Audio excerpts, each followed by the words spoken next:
दीर्घोत्तरीय प्रश्न, long answer type questions. प्रश्न 1, स्वास्थ्य के आयामों का उल्लेख कीजिए। उत्तर, स्वास्थ्य शब्द से हम सभी परिचित हैं। इस शब्द का अर्थ जानने के लिए हम विश्व स्वास्थ्य संगठन WHO द्वारा दी गई परिभाषा पर विचार कर सकते हैं। स्वास्थ्य का अर्थ है न केवल बीमारी या शारीरिक कमजोरी की अनुपस्थिति, अपितु शारीरिक, मानसिक तथा सामाजिक रूप से पूर्णतया स्वस्थ होना। उपयुक्त परिभाषा के अनुसार केवल बीमारी का न होना ही स्वास्थ्य नहीं, अपितु मानव को पूर्ण रूप से स्वस्थ होना चाहिए। किसी रोग से ग्रस्त न होने पर भी एक व्यक्ति प्रसन्नचित्त और पूर्णतया स्वस्थ नहीं होता। कई बार हम थकान का अनुभव करते हैं और कार्य करने की क्षमता या ताकत हम में नहीं होती है। ऐसे समय में हम प्रसन्नचित्त और पूर्णतया स्वस्थ नहीं होते हैं। यद्यपि ऐसा सदैव नहीं होता है। इसी प्रकार कई बार हम रोगग्रस्त भी हो जाते हैं। इसका तात्पर्य है कि कोई भी व्यक्ति सदैव पूर्ण स्वस्थ नहीं होता है, किंतु ऐसे व्यक्ति को हम स्वस्थ कह सकते हैं जो अधिकांश समय स्वस्थ रहता है।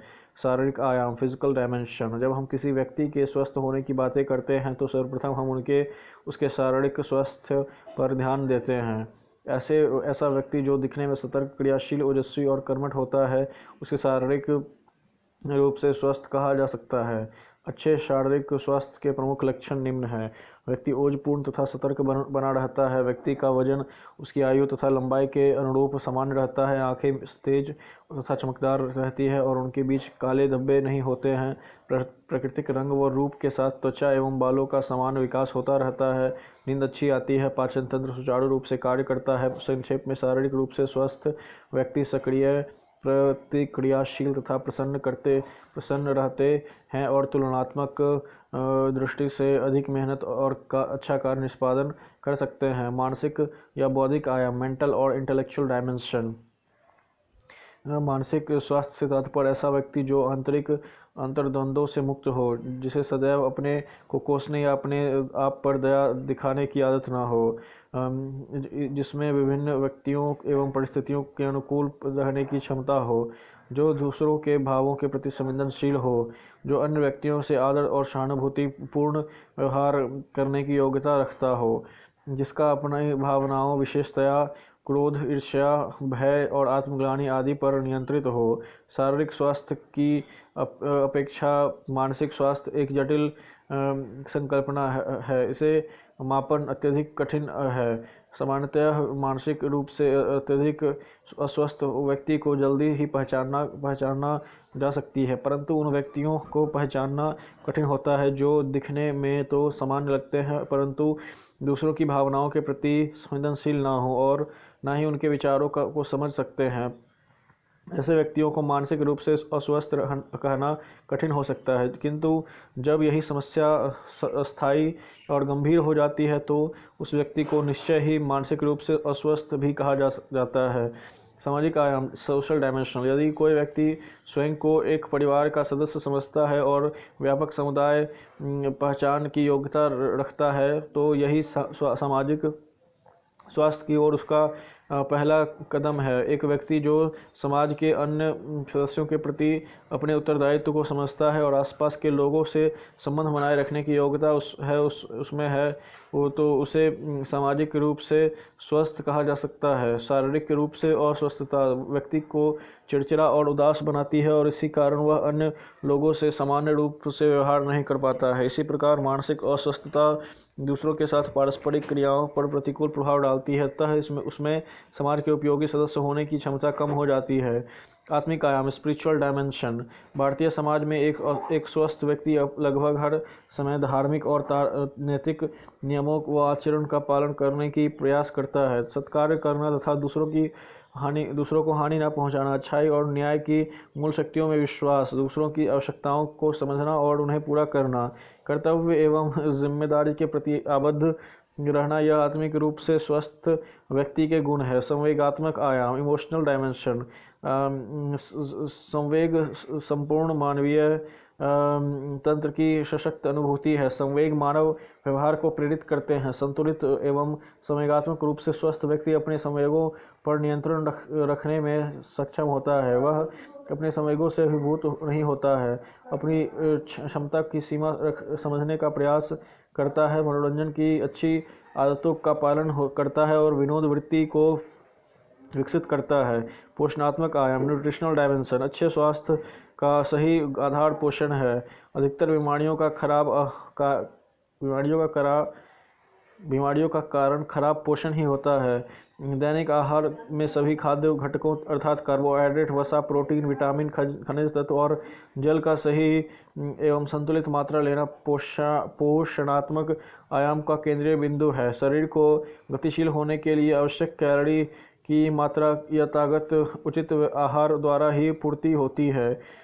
पर्यावरणीय आयाम इन्वायरमेंटल डायमेंशन मानव के भौतिक वातावरण के उन सभी घटकों का नियंत्रण जो उसके शारीरिक विकास, स्वास्थ्य और अस्तित्व पर नकारात्मक प्रभाव डालते हैं। अधिकांश बीमारियों का कारण खराब पर्यावरण स्वच्छता ही है। अतः किसी भी स्वास्थ्य योजना का पहला कदम पर्यावरण नियंत्रण के द्वारा उन कारकों को नियंत्रित करना है जो स्वास्थ्य के लिए हानिकारक है। व्यावसायिक आयाम ऑक्यूपेशनल और वोकेशनल डायमेंशन व्यावसायिक स्वास्थ्य आयाम का पहला कार्य सभी व्यवसाय में कार्यरत व्यक्तियों के स्वास्थ्य उन्नयन से संबंधित होता है। इस आयाम का मुख्य लक्ष्य सभी व्यवसायों में कार्यरत व्यक्तियों में शारीरिक, मानसिक और सामाजिक कल्याण के सर्वोच्च स्तर का प्रोत्साहित और संवर्धित करना है। शैक्षिक आयाम एजुकेशनल डायमेंशन शैक्षिक आयाम समाज को स्वास्थ्यप्रद नियमों के पालन, अपने आसपास के वातावरण की स्वच्छता, पर्यावरण के संतुलन के प्रति जागरूकता, दैनिक चर्या की स्वास्थ्यकर आदतों के विकास द्वारा व्यक्ति को स्वस्थ जीवन शैली अपनाने के प्रति जागरूकता का विकास करती है। उपचारात्मक एवं निवारणात्मक आयाम क्यूरेटिव एंड प्रिवेंटिव डायमेंशन यह आयाम सामुदायिक स्वास्थ्य के अंतर्गत सामुदायिक निदान और सामुदायिक उपचार पर बल देता है। उपचारात्मक क्यूरेटिव, निवारणात्मक प्रिवेंटिव और उन्नयनात्मक प्रोमोटिव स्वास्थ्य सेवाओं के एकीकरण को सामुदायिक स्वास्थ्य के अंतर्गत माना जाता है। प्रश्न 2 शारीरिक शिक्षा का अर्थ स्पष्ट कीजिए तथा आधुनिक समाज में शिक्षा के महत्व का वर्णन कीजिए। उत्तर शारीरिक शिक्षा का अर्थ मीनिंग ऑफ फिजिकल एजुकेशन यदि शारीरिक शिक्षा का शाब्दिक अर्थ ग्रहण किया जाए तो स्पष्टतः परिलक्षित होता है कि इसमें मूलतः 2 शब्द निहित हैं, शारीरिक और शिक्षा।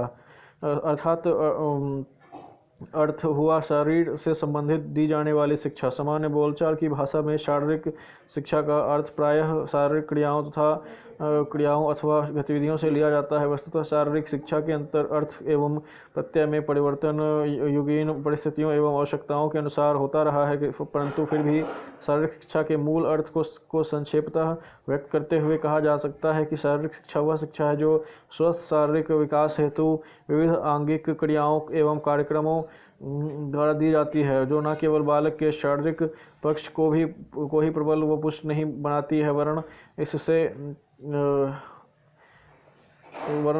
इससे उसके व्यक्तित्व के अन्य पक्ष यथा मानसिक, संवेगात्मक, सामाजिक एवं नैतिक पक्ष भी सुविकसित होते हैं। आर कैसेडी के अनुसार शारीरिक शिक्षा मनुष्य के भीतर उन परिवर्तनों का समूह है जो गति भरे अनुभवों द्वारा होती है। Physical education is the scene of changes in the individual caused by experience involving motor activity. R Cassidy. J.F. Williams के अनुसार शारीरिक शिक्षा मनुष्य द्वारा चयनित शारीरिक गतिविधियाँ उनके प्रकार एवं उनसे प्राप्त परिणामों का योग है। Physical education is the sum of man's physical activities selected as to the kind and conducted as to outcomes. J.F. Williams. J.B. Nash के अनुसार शारीरिक शिक्षा सामान्य शिक्षा का वह क्षेत्र है जिसका संबंध शक्तिशाली पेशीय क्रियाओं और उनसे संबंधित प्राकृतिक क्रियाओं से है। Physical education is that phase of whole field of education that deals with big muscle activity and their related responses. J.B. Nash. D Oberteuffer के अनुसार शारीरिक शिक्षा उन अनुभवों का संकलन है जो व्यक्ति को शारीरिक गतियों द्वारा प्राप्त होते हैं। Physical education is the sum of those experiences which come to the individual through movements. Charles A Bucher के अनुसार शारीरिक शिक्षा संपूर्ण शिक्षा प्रक्रिया का एक अभिन्न अंग है जो अपने उद्देश्य के रूप में शारीरिक, मानसिक, भावनात्मक एवं सामाजिक विकास के परिणामों को प्राप्त करने के लिए एक दृष्टिकोण के साथ चयनित शारीरिक गतिविधियों के माध्यम से योग्य नागरिकों का विकास करती है। Physical education is integral part of the total education process and as its aim the development of physically, mentally, emotionally and socially fit citizens through the medium of physical activities which have been selected with a view to realizing these outcomes. Charles A booster. आधुनिक समाज में शारीरिक शिक्षा का महत्व, importance of physical education in modern society, व्यक्तित्व का सर्वांगीण विकास, ऑलराउंड डेवलपमेंट ऑफ पर्सनैलिटी। शारीरिक शिक्षा का मुख्य लक्ष्य बालक का सर्वांगीण विकास करना है। उचित वातावरण के द्वारा उनकी शक्ति तथा योग्यता के अनुसार उन्हें जीवन के लिए तैयार करना है। उन्हें अपने भावी जीवन को सफलतापूर्वक व्यवस्थित एवं तथा सुखपूर्वक व्यतीत करने में सक्षम बनाना है। शारीरिक एवं बौद्धिक विकास, फिजिकल एंड इंटेलेक्चुअल डेवलपमेंट। महान दार्शनिक प्लेटो के अनुसार बालक को दंड की अपेक्षा खेल द्वारा नियंत्रित करना कहीं अच्छा है। खेलकूद से स्वास्थ्य में वृद्धि होती है। खेलने के दौरान शरीर की समस्त मांसपेशियों सक्रिय होती है तथा रक्त प्रवाह शरीर में तीव्रता से होता है। इससे शरीर स्वस्थ बना रहता है। कहावत है, स्वस्थ शरीर में स्वस्थ मस्तिष्क का निवास होता है। उसमें अच्छे बुरे को समझने की शक्ति होती है। स्वस्थ शरीर से चारित्रिक दुर्बलताएं मस्तिष्क में प्रवेश नहीं करती। छात्र जीवन में तो खेलकूद अपरिहार्य है। इसमें छात्रों का मस्तिष्क एकाग्र बना रहता है। बालक की समझ खेल व अध्ययन के अतिरिक्त इधर उधर नहीं भटकती। इसके अतिरिक्त खेलते समय बालक के अंदर संयम, दृढ़ता, गंभीरता, एकाग्रता एवं सहयोग की भावना का विकास होता है। खेलकूद की महत्ता प्रायः सभी विद्वानों ने येन केन प्रकरण स्वीकार की है। छात्र जीवन में तो इसका महत्व और भी बढ़ जाता है। खेलकूद के अभाव में छात्रों का शारीरिक एवं मानसिक विकास अवरुद्ध हो जाता है। फलतः उनमें आत्मविश्वास की कमी उन्हें आत्मानुशासन रहित बना देती है। तत्पश्चात उनकी समस्याएं कुंठाग्रस्त होकर गलत मार्ग की तरफ अग्रसर हो जाती है। तंत्रिका पेशीय विकास, न्यूरोमस्कुलर डेवलपमेंट। तंत्रिका पेशीय विकास द्वारा गामक दक्षताएं प्राप्त होती है। यह दक्षता अभ्यास और प्रशिक्षण से प्राप्त होती है। इस दक्षता के विकास के साथ ही अनावश्यक शारीरिक गतियों का लोप हो जाता है। प्रयास कम करना पड़ता है एवं थकान में भी कमी आती है। दक्षताओं की प्राप्ति की उपलब्धि में चयनित तंत्रिकाओं में सामंजस्य स्थापित होता है। परिशुद्ध समन्वय स्थापित करने के लिए तंत्रिका संस्था उनको अभ्यास के माध्यम से प्रशिक्षित किया जाता है। चूँकि गति पेशीय क्रियाओं से उत्पन्न होती है, अतः दक्षता तंत्रिका केंद्रों एवं पेशियों के संयुक्त कार्य से होती है। सामाजिक विकास, सोशल डेवलपमेंट, शारीरिक शिक्षा तथा खेल, आपस में प्रेम पूर्वक मिलजुल कर रहना, आपसी बैर भाव समाप्त करना तथा विभिन्न जाति एवं संप्रदाय के साथ आपसी तालमेल के द्वारा निर्धारित लक्ष्य को प्राप्त करना सिखाता है। इसके फलस्वरूप इससे सामाजिक सहयोग के भाव उत्पन्न होते हैं। क्रीड़ा जगत में एक साथ भाग लेने वाले खिलाड़ी परस्पर प्रतिस्पर्धा तो करते हैं किंतु देशभाव से दूर रहते हैं। वस्तुतः खिलाड़ी ही किसी देश के सच्चे प्रतिनिधि हो सकते हैं। खिलाड़ी हार जीत को जब खिलाड़ी की भावना से लेने की शिक्षा पाते हैं तो वे जीवन में भी सफलता पर संतुलन बनाए रखने में सफल होते हैं। भावनात्मक विकास, इमोशनल डेवलपमेंट। एक स्वस्थ व्यक्तित्व के विकास के लिए संवेगात्मक स्थिरता और पूर्ण रूपेण स्वस्थ भावनात्मक अभिव्यक्ति अपरिहार्य अंग है।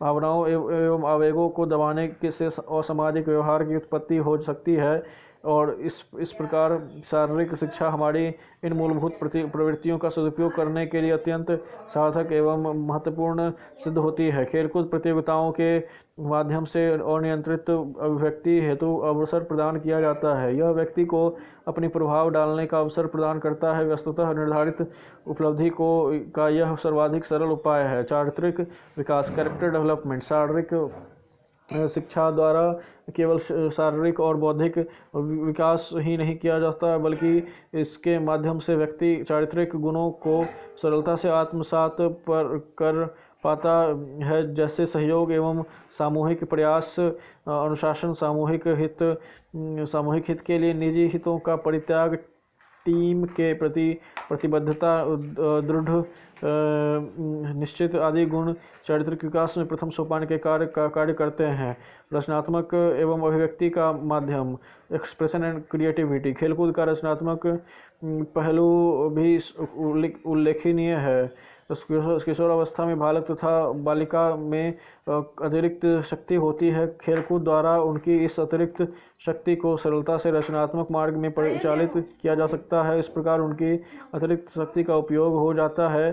शारीरिक शिक्षा छात्रों को इस बात का अवसर भी देती है कि वे अपने गुण दोष जान सके और अपने दोषों को दूर कर अपने गुणों का विकास करें। खेल परिस्थिति में प्रत्येक छात्र को अपनी योग्यताओं एवं क्षमताओं को समझने का अवसर मिलता है। सहयोग की भावना का विकास, development of sense of cooperation. आज जटिल समस्या में प्रत्येक व्यक्तिवादी होता जा रहा है, परंतु आधुनिक परिस्थितियां इस बात पर बल देती है कि जब तक मानव सहयोग की भावना से कार्य नहीं करता तब तक वह सफल जीवन यापन नहीं कर सकता। विश्व में शांति स्थापना के लिए भी सह अस्तित्व का होना आवश्यक है। इसके अभाव में कोई भी व्यक्ति सफल नागरिक के रूप में कार्य नहीं कर सकेगा।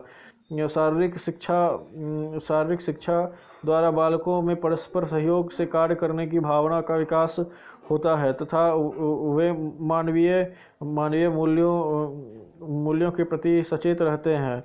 अवकाश के समय का भी सदुपयोग, worthy use of leisure time. शारीरिक शिक्षा के माध्यम से अवकाश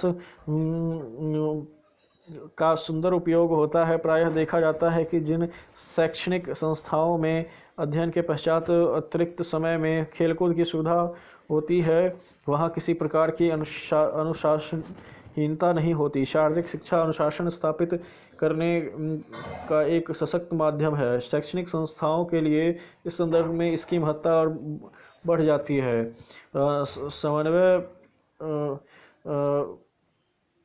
समन्वय एवं कार्य विभाजन, coordination and division of work. शारीरिक शिक्षा एवं खेलों में प्रतिभागिता से समन्वय की भावना आती है। मिलजुल कर कार्य करने की प्रेरणा समन्वय का आधार है। कार्य विभाजन द्वारा श्रम एवं समय दोनों की बचत होती है।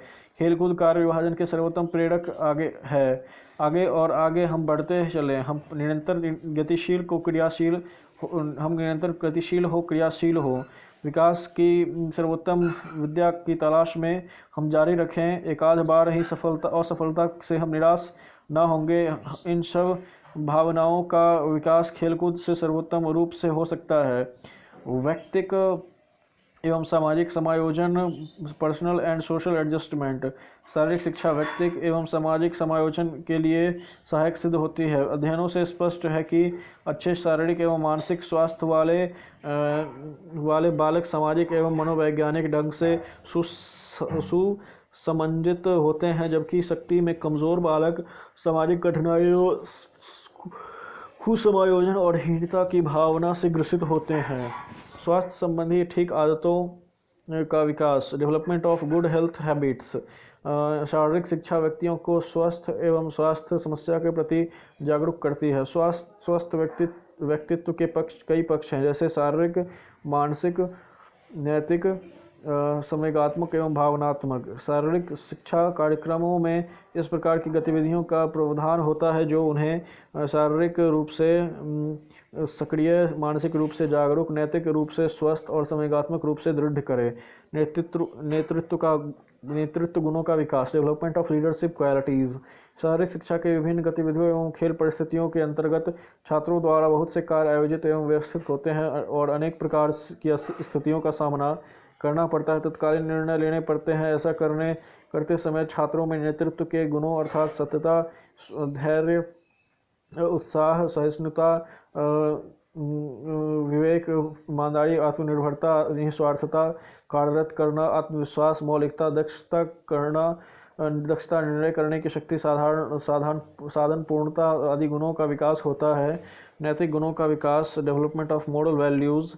शारीरिक शिक्षा के विभिन्न कार्यक्रमों में छात्रों को सामाजिक संपर्क के अवसर मिलते हैं तथा प्रत्येक सदस्य व्यवहारिक ढंग से परिचित होता है और नैतिक गुणों का अर्जन करता है।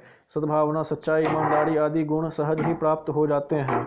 आर्थिक उपादेयता, इकोनॉमिक वैल्यू, वर्तमान एवं खेल एवं शारीरिक शिक्षा केवल शारीरिक विकास तक सीमित नहीं है, अपितु इसकी तीव्र व्यावसायीकरण हुआ है। कतिपय खेलों तथा टेनिस, क्रिकेट, गोल्फ आदि में प्रयोजन की अवधारणा नई और अर्थपूर्ण दिशा प्रदान कर रही है। जीविकोपार्जन के सुयोग्य बनाना, to make capable for livelihood, छात्रों को जीविकोपार्जन के सुयोग्य बनाना भी शारीरिक शिक्षा का उद्देश्य है। शारीरिक शिक्षा के विभिन्न उपविषयों का ज्ञान प्राप्त करके छात्र जीवन के विविध क्षेत्रों में सफलतापूर्वक कार्य करके जीविकोपार्जन कर सकते हैं। नागरिकता के गुण, सिटीजनशिप क्वालिटीज, अच्छे नागरिक किसी भी समाज एवं राष्ट्र की उन्नति में सहायक होते हैं। शारीरिक शिक्षा द्वारा व्यक्ति नियमों का पालन करना, खेल भावना, दूसरों के प्रति आदर एवं प्रेम, राष्ट्रीय गौरव की भावना जैसे नागरिकता के गुणों को ग्रहण करता है। राष्ट्रीय एकीकरण, नेशनल इंटीग्रेशन, भारतीय संविधान के अनुसार अपने देश में आज वर्ग विहीन, जाति विहीन तथा शोषण विहीन समाज की स्थापना करनी है और यह तभी संभव है जब हम प्रारंभ से ही छात्रों के हृदय में इसके लिए निष्ठा एवं संकल्प पैदा कर दें। शारीरिक शिक्षा, राष्ट्रीय सेवा योजना, राष्ट्रीय कैडेट कोर, स्काउटिंग एवं गाइडिंग आदि कार्यक्रमों द्वारा छात्रों में राष्ट्र भावना लाने और राष्ट्रीय एकता को प्रोत्साहित करने में महत्वपूर्ण भूमिका निभाती है। अंतर्राष्ट्रीय अवबोध का विकास, डेवलपमेंट ऑफ इंटरनेशनल अंडरस्टैंडिंग, शारीरिक शिक्षा एवं खेलकूद से अंतर्राष्ट्रीय बोध का विकास होता है। वर्तमान में विश्व बंधुत्व की भावना की अति आवश्यकता है और आज सर्वत्र तनाव के विविध क्षेत्र दृष्टिगोचर हो रहे हैं। ऐसी परिस्थिति में अंतर्गत अवबोध विश्व शांति का मार्ग प्रशस्त कर सकता है। सामाजिक चेतना का विकास, डेवलपमेंट ऑफ सोशल कॉन्शियसनेस, आधुनिक भौतिकवादी और व्यक्तिवादी समाज में सामाजिक चेतना का ज्ञान विशेष महत्वपूर्ण है, क्योंकि प्रत्येक व्यक्ति को अपने कर्तव्य अधिकतर तथा स्थान की जानकारी होना आवश्यक है, जिससे वह आदर्श नागरिक की तरह राजनीतिक तथा सामाजिक क्रियाओं में कुशलतापूर्वक भाग ले सके और एक आदर्श नागरिक की तरह जीवन यापन कर सके।